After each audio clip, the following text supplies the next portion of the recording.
Бүген Азнакайда тантана. 18 егет һәм кыз Россия гражданины паспортлар алдылар.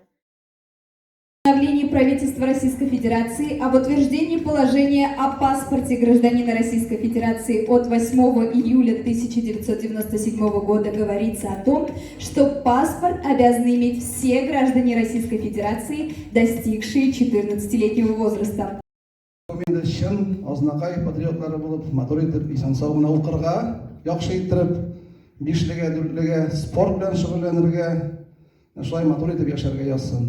Поблагодарить от лица и родителей, и бабушек, дедушек, родных и близких.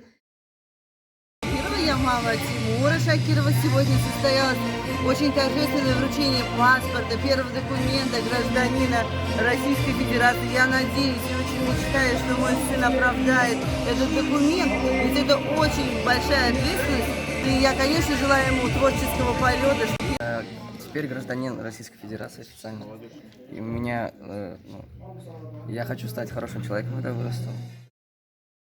Со второй школы я сегодня получил самый важный документ в своей жизни. Я рад этому дню, так как этот день самый важный для меня. Я очень рад тому, что сам глава дал мне мой паспорт. Алар беренче паспорт алдылар. Алар гомергә бу истәлектә кала торган вакыйга. Шуның өчен мин шушы балаларга телим исәнлек, саулык, тазалык һәм инде уйлыйм, что безнең киләчәктә киләчәгебез бар.